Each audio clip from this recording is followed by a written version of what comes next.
Chapter 52. Zedekiah was 21 years old when he became king, and he reigned in Jerusalem 11 years. His mother's name was Hamutal, daughter of Jeremiah. She was from Libnah. He did evil in the eyes of the Lord, just as Jehoiakim had done. It was because of the Lord's anger that all this happened to Jerusalem and Judah, and in the end he thrust them from his presence. Now Zedekiah rebelled against the king of Babylon. So in the 9th year of Zedekiah's reign, on the 10th day of the 10th month, Nebuchadnezzar, king of Babylon, marched against Jerusalem with his whole army. They camped outside the city and built siege works all around it. The city was kept under siege until the 11th year of King Zedekiah. By the 9th day of the 4th month, the famine in the city had become so severe that there was no food for the people to eat. Then the city wall was broken through, and the whole army fled.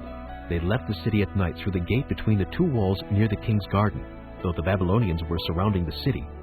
They fled toward Arabah, but the Babylonian army pursued King Zedekiah and overtook him in the plains of Jericho. All his soldiers were separated from him and scattered, and he was captured. He was taken to the king of Babylon at Riblah in the land of Hamath, where he pronounced sentence on him. There at Riblah, the king of Babylon slaughtered the sons of Zedekiah before his eyes. He also killed all the officials of Judah.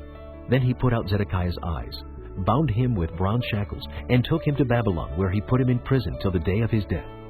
On the 10th day of the 5th month, in the 19th year of Nebuchadnezzar, king of Babylon, Nebuzaradan, commander of the imperial guard, who served the king of Babylon, came to Jerusalem. He set fire to the temple of the Lord, the royal palace, and all the houses of Jerusalem. Every important building he burned down. The whole Babylonian army under the commander of the imperial guard broke down all the walls around Jerusalem. Nebuzaradan, the commander of the guard, carried into exile some of the poorest people, and those who remained in the city, along with the rest of the craftsmen, and those who had gone over to the king of Babylon. But Nebuzaradan left behind the rest of the poorest people of the land to work the vineyards and fields. The Babylonians broke up the bronze pillars, the movable stands, and the bronze sea that were at the temple of the Lord, and they carried all the bronze to Babylon.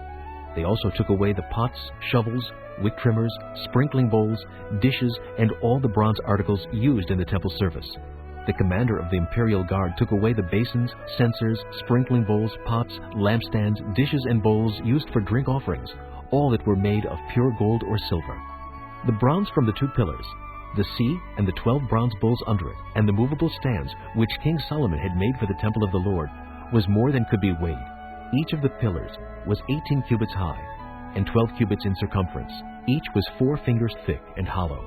The bronze capital on top of the one pillar was 5 cubits high, and was decorated with a network and pomegranates of bronze all around.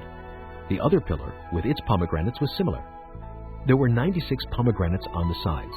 The total number of pomegranates above the surrounding network was 100.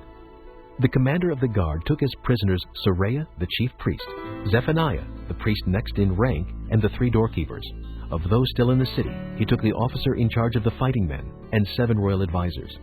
He also took the secretary, who was chief officer in charge of conscripting the people of the land, and 60 of his men who were found in the city. Nebuzaradan, the commander, took them all and brought them to the king of Babylon at Riblah. There at Riblah, in the land of Hamath, the king had them executed. So Judah went into captivity away from her land. This is the number of the people Nebuchadnezzar carried into exile. In the 7th year, 3,023 Jews. In Nebuchadnezzar's 18th year, 832 people from Jerusalem. In his 23rd year, 745 Jews taken into exile by Nebuzaradan, the commander of the imperial guard. There were 4,600 people in all.